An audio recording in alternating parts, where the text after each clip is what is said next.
Okay, hey everyone, welcome to another seminar on, what's it, Saturday? Well, it's Saturday afternoon. And we're going to talk about orga snobbing and that we know everything about party organizing and that we're not sharing. So this is a moment where let's share some experience here on Demoparty organizing, like small scale, online with streaming. This is beeping a lot anyway. So Demoparty in a box, or actually with 5 crates, a PC, a screen, a laptop bag, and some walking. Oh, I'm FRaNKy, Royal Belgian Beer Squadron, accession in Padua. I do project management in IT infrastructure for a living. I'm the main comp orga here with Revision. I'm the main orga at RSync, Demoparty in Belgium. And I also do the technical side for Transmission 64, which is the online C64 Demoparty that we started up in the pandemic area just to have a party. And we have now continued it for a few years. We went from twice a year to once a year, and we do this usually in November, December, when the real life parties are a bit slow. As a disclaimer, this is an opinion and a way of working that works for me. You might have a different solution, different opinion, that is fine, but let's not get into a mud throwing what is better and what's not. We're all just a bunch of hobbyists trying to have fun and trying to share our experience. So regular demo party, let's say you have, okay, I want to do a party.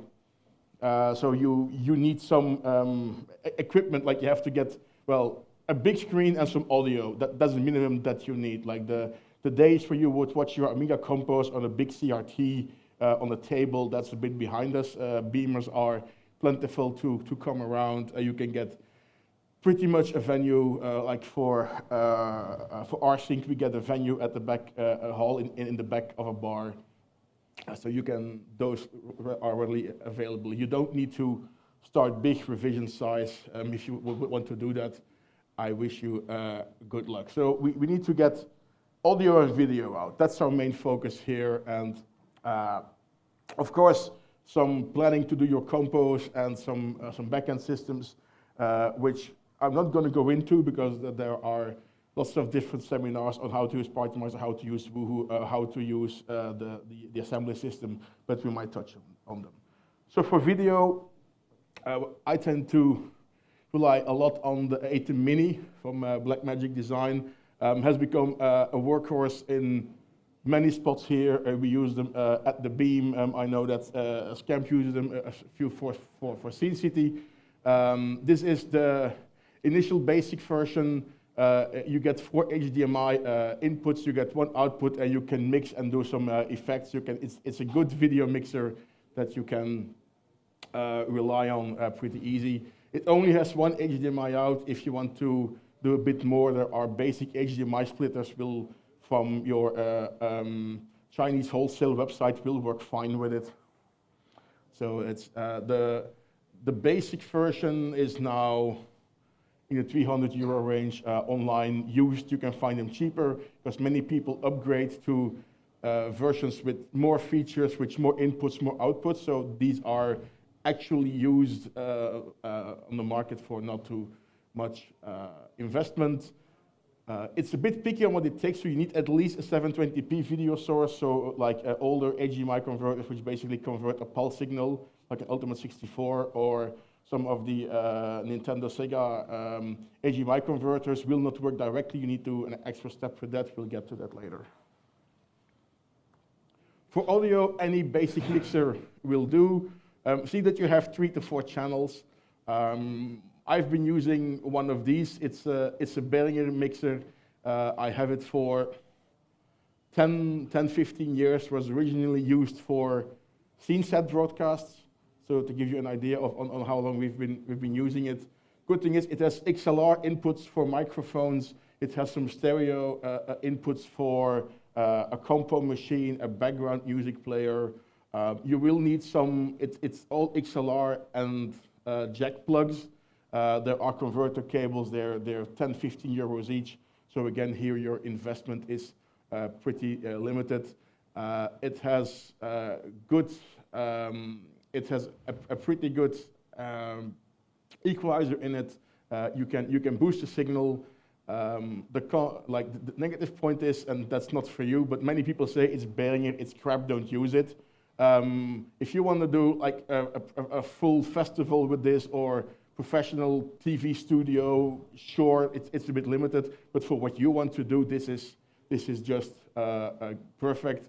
Over the years, I had to clean mine once, I think 4 or 5 years ago. One of the sliders was giving a little bit of noise during my streams. I took it apart, 5 million screws, put some deoxit, sprayed them in, the contacts worked like new again. So the first project that we did then was RSync. So very, very minimalistic, hence the name of the seminar. So we had one compo PC, one laptop for slides, and a little netbook for background music, like when you want to show some graphics or there is downtime, you play some background music through the speakers. The Atom itself was connected to the compo machine and the slide machine and audio mixer, put it all together, and we had an additional input for a live act. The DJ walks up, plugs in, you set the volume, and off you go. If you look at this in lovely schematics, it's a bit like this. So you have a compo and a slide machine. The video goes into the video mixer. The audio goes into the audio mixer. You plug in your background music. You plug into the speaker system from the hall into their amps, and that's it. And you go into your little presentation PowerPoint beamer. These days are strong enough that you can get something decent out of a room that's darker. So you need a dark room, and then you'll get it. So this is the initial setup. This is the minimum that I have found out. So one compo machine, one slide laptop, and we actually also use a slide laptop to play some movies. We had one of the live acts fell out, so we took a YouTube registration from a show Gasman did, and we just played that as a live act, Gasman live on the beam, and we used the slide machine for that, just have some internet. We all used venue internet, no special cables. You can run stuff from a decent 4G cell phone connection these days if you want. So let's take it on the road. We got a question through SceneSet to stream X-Party, which is the Commodore 64 party that they do every 2 years in the Netherlands. Now they're going to do it every year and say like, hey, we want to do the stream properly. They finally had good internet in the venue. They had a fiber connection. So yep, sure, now we can work with this. And the big change here is that you're not responsible for the video that comes in. You get a feed from the Beam team. They give you an HDMI, they give you an XLR cable for audio, and have fun, and you have to work with that, and then plug in your other stuff. So what did here, the video and the audio comes from the Beam. You have your own mixer again, because the levels that the Beam will send out are always completely wrong. Also for X, I had to learn how to work their audio mixer, because they would always feed me the wrong audio signal. So you quickly find out where the mute buttons are, and like, okay, now I need this machine and not that machine. You would gently say to the audio guy, can I handle my stuff myself? And you mute the channels that you need, and that worked. Again, a background music player, because there's some downtime, and you want to do some hosting on the stream, so you take a camera in front of you, and a second, we had a small webcam connected to a Raspberry Pi to just relay the whole view. So if there was some downtime between compos, you could set some music playing and point the camera at the hall and a little text on the screen saying, next compo will start in 30 minutes with a nice countdown clock. We'll get to those plugins a bit later. And all of this goes into a streaming PC that is connected to the internet. Now, one thing here is that you're working with multiple cameras here. You have the hosting, the camera, you have the Beam system, and your 80 minute just has one output. You can't see the other cameras, you don't know what's going on. So if you want to video mix it properly and you don't want to do this blind, so we upgraded the ATEM Mini to the Pro. And this offers a thing called multi-view. So you see at the line at the bottom, camera 1, 2, 3, 4, those are your inputs. And you can see what comes in. Preview and program are for mixing stuff in and out. And then at the bottom, you'll see it has built-in recording and streaming. You can attach a USB mass storage device. It will record your output, what you send out. And you can, through software, like instance, put in your Twitch key or whatever, and it will start streaming out. We didn't use that functionality here, but if you want to, it is there for versatile thing on the road. But for demos and stuff, I would say pipe this out to a PC. It has a USB out that will advertise itself to the PC as, hello, I am a full HD webcam. It will work with OBS, it will work with any capture software. It's like, hi, I'm a webcam, just throw that in there, it'll work. Your output in software, you can say, I want something else there, but you would in general want your general output in there and then get going. So this is your mixer. Now also because the beam sends out any random HDMI signal that they feel like, you have to stabilize this. And that's why I use these X1 devices. We found them through the function organizers. They came on the market a few years ago. They basically convert pretty much everything to HDMI. You can have composite video, you can have VGA, you can have HDMI signals, and it makes it a really solid signal that you can then put into your video mixer, and the video mixer will not complain. Like if your beam suddenly changes resolution, your video mixer will shit itself because it cannot handle that. This will cover that. You might get a little like resyncing screen for a quarter second, but it'll get back there. There's nothing that you need to do specially. It'll just work. Now these are being replaced. So these are full HD devices. They're being replaced by 4K, 8K devices in professional video mixers. So they are out there on the market. They're becoming a bit rare because they dumped them on the market 4 or 5 years ago. For instance, now what we do here at Revision, we actually use these in our recording setup. So if you look at C64 recordings, Amiga recordings, they are done with devices like this. I think the function organizers, they have like 20 of them. They just bought, when they see them, they buy them and they keep them in a stash. And I also have 3 or 4 of them in various models because they just work. You plug them in, they have an on-screen menu that you can work with. Updating the firmware can be a bit of a hassle. If you are on an old firmware, the firmwares are not public, but we managed to get some of the firmwares from a friendly sales rep from them because we explained the entire demo scene stuff, and we might have some firmwares left and right for you to upgrade them, should you need it. Only thing here is that these are widescreen devices, so you need to, if you want a nice square Commodore 64 screen, you have to make it into a 4:3 output. You can do this. It will stretch. It'll squeeze. You can reposition a bit to go on the screen where you want. This is actually comes from our internal revision documentation on how to do it. For purists, no, it's not pixel exact, but it is the best that you can get. So with these two devices, which we have added in, we come to a setup like this. So the beam goes into the X1 with video, that goes into the ATEM, audio still goes around, but then the ATEM is now a Pro, and you have the multi-view where you can see what you are doing on your stream. And if you put that all together in, I think, 3 crates, it looks like this. So you have the streaming PC in the corner, the multi-view, the main camera there. I think the webcam was somewhere behind the screen pointing down. Also, next to the PC, you will see a little Wi-Fi device that we made our own little network. We had our hookup from the internet from the hall, the venue, and then we got the cheapest €50 Wi-Fi router that we made our own little network and made our own hidden Wi-Fi because the entire hall Wi-Fi at X is swamped because there is no wired internet, so it doesn't work except ours because we were on a separate line, on a separate frequency.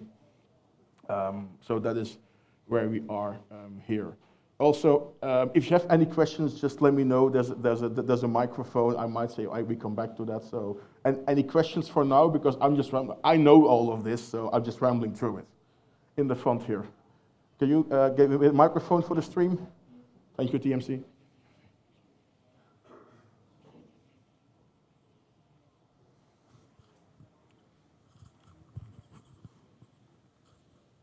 Thank you. I had a question about the upscaling, because you said they are hard to find.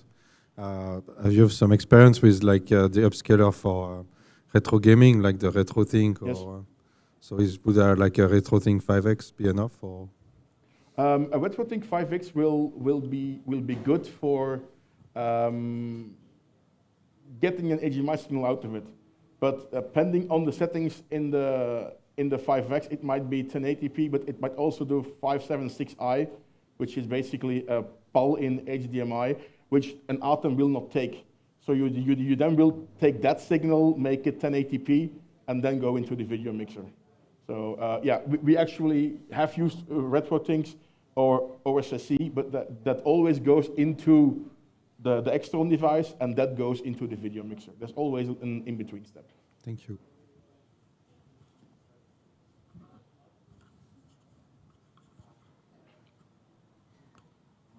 So then if you want to do it online, this is, we had for transmission 64, we said like, okay, I think Anonym came to me from Padua, say, I want to do an online demo party, talk me out of it, and I said, no, let's do it.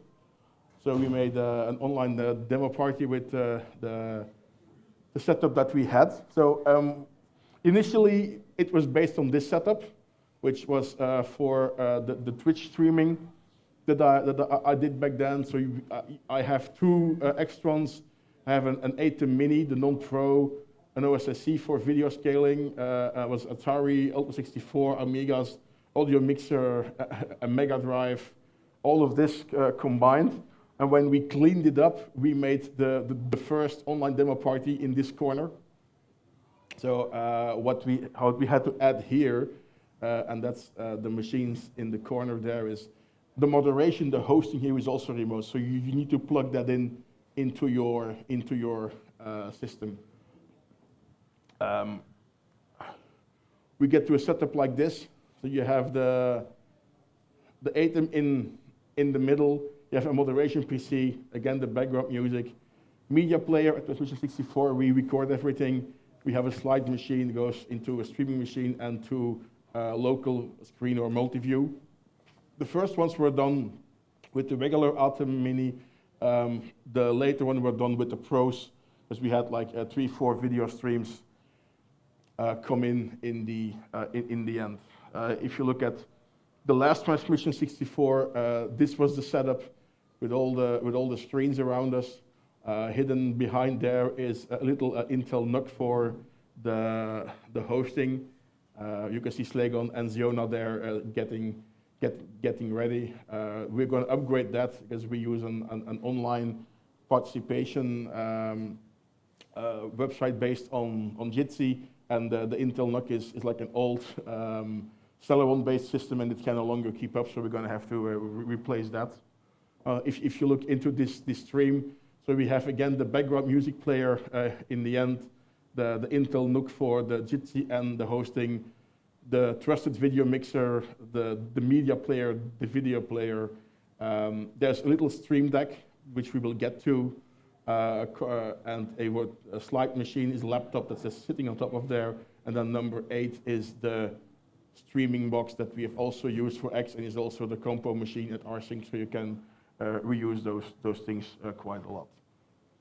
For streaming out, we're using OBS, which has gotten pretty solid these days, although I still prefer not to change any scenes in here, not to change any sources while it is streaming to prevent crashes, which is why I do a lot in other software in the ATEM Mini itself. What we do use it for is like overlays, like the chat here is an overlay. There's a little clock that we put in there. and also the repositioning of the screen a bit left and right, but there are no special tricks here that we do in OBS. And for the controls, there's a Stream Deck. We also use them here at Revision for like general macros that you can program. There's an application, a BitFocus companion with lots of plugins. It sends signals to all the things, and you run your party with main screen slides. You have an oops button where you just load a picture that's in your ATEM and say, sorry, something went wrong. We'll be right back. You can change some video modes into doing that. Takes you a few days to figure out BitFocus, but once you have like one example going, it's good when you find out that you can change colors of the buttons of the stream so you can see what's active and what's not. It's easy to export and import these things. So if you have a new setup, you import your saved file, and everything is there again immediately on the Stream Deck. If you don't have a Stream Deck, it actually has a software emulation where you can then put it on a PC screen should you want to. And for the moderator audio, so this Berger mixer has a second audio bus, so you have a second line of audio that comes out at a different port, and it is before the sliders, which means that they're not audio volume sliders, but they're like turning knobs, so you can decide which signal gets sent off to a side track. You can get then that back into the moderation. So the moderation PC is quite complicated because it will send audio out via 2 channels. It will get video in, it will get video out, and you will need some splitters left to the right to make it work. I've mentioned the background music a few times. On 364.x, people say like, where do you get these excellent, big, great remixes where you can like all these cool SID tunes and these chip remixes of all these great demo scene tracks? Where do you get them? I have like 4 or 5 BitJam podcasts from 10 years ago, and they run for 90 minutes. I just click somewhere and I leave it running for an hour, and it's the best background music track ever.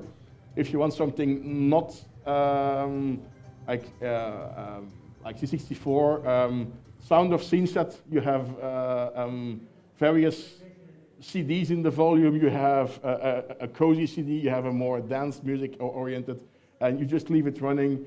Sound of Scene Set has a web interface. You go to the website, you click play, and it plays your background music for 7 hours. You don't need to do anything. Just like, I have a thing that's happening. You put on your meaning, you put in the oops button, you unmute your background music, and off you go. And there's something on the screen, there's audio coming out of the speakers, and you can troubleshoot whatever you have in front of you. That's more or less it. 2 parties I would like to mention. First of all is then Transmission 64, where we will use the system that you just saw for completely online. That's in November this year. We'll do it online. Submissions and stuff will come up. It's C64 only, but we have intro compo, we have demo compos, there's basic stuff, there's pesky graphics and everything else. And then the small online party in a box that started it all is RSync. We're doing the next one in January in Leuven, in Belgium, obviously, in the little hall in Café Spoor. So this is your little presentation beamer on the big screen provided by, well, it's a projector screen for like old Dias and stuff that they had. Works well. There was some light at the ceiling. Just plugged it in, had a perfect atmosphere, and the deal here with the venue was that we pay a fee an hour, but if our visitors eat and drink from the bar in the kitchen, it gets subtracted from the rental fee. Now, of course, we had demo sceners coming from Sweden, Finland, and Norway, which means that we got this hall for free in the end.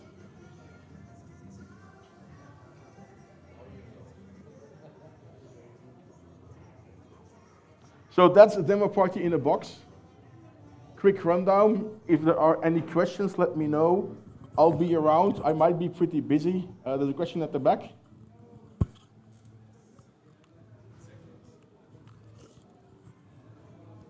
So I was going to throw this in earlier, but since you have so many HDMI converting, transforming, whatever devices, and as far as I understood, you're rerouting audio before that and not through HDMI, how do you make sure that the audio and video doesn't desync or lags behind quite a lot? The Extron is actually pretty fast, so there is no real delay, although it has audio inputs and you can pipe the audio separately, although it will also take the HDMI audio in there and process it at the same time. And So, you get jack out or XLR out, or how does that work? The Extron audio out is only on HDMI. You would have to split it. If you, your goal is to always run your audio together to your video, so it does stay in sync indeed. For some, the Extras have gotten fast enough that it's maybe with an oscilloscope it's measurable, but you don't notice. There is, with the older ones, the old Sony DSCs, which we used for breakpoint, we had to pipe the audio through it because you would have 5-6 millisecond delay there indeed. There's one thing I want to come back to that I haven't mentioned, and it's good that you get to it. For Transmission 64, what we've noticed is that so it uses microphones in, which you can configure as a line in, but there is this extremely weird low-pass filter on it. That if we put C64 music through it, we lose 20% of the lower spectrum of the bass. And it's a feature that we cannot switch off, and it is in the microphone/line in lines. So for that, the media player, the audio does not go to the mixer, but straight into the Atom Mini, because if you use the HDMI audio, it's fine. So there is some weird filter going on the microphone lines, and I think that they forget to switch the filter off when you put it into line level. So that's a quirk that we found after 3 days of testing with the 8 Mini. So that's the thing, but it's for the audio sync, that's a good question. Since you mentioned those Sony DSCs, I remember being part of a Beam tour a couple years ago where they were still used. Yes. Are those still in use for something, or did you manage to get rid of those completely? We don't use them. We have 2 as a backup just in case, because very, very worst case, any weird analog signal we can move to VGA. Although we haven't used them here for any recording or television in the last years. So the Extrons do good enough conversion work of analog signals? Yes. All right, good, thanks. Yep. TMC, all the way at the back, at the buttons.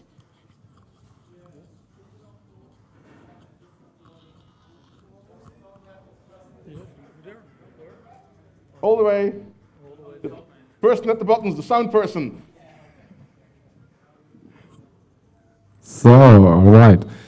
The question would be, aside from the technical, what are your wishes, features for future demo parties that future organizers may implement?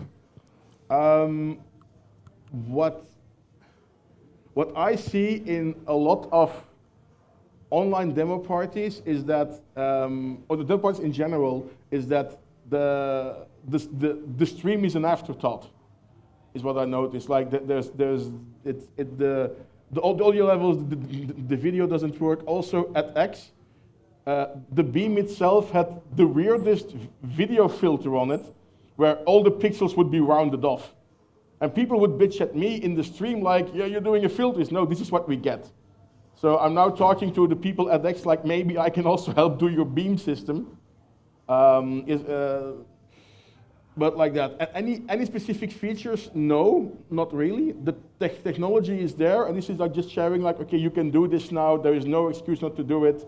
Yes, this is I agree, this is a €500 investment for the mixer and for the audio and some cables. But like a spare laptop for background music, everybody has lying around, I hope.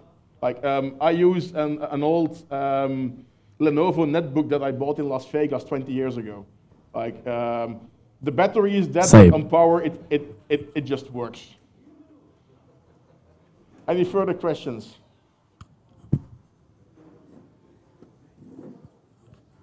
Nothing?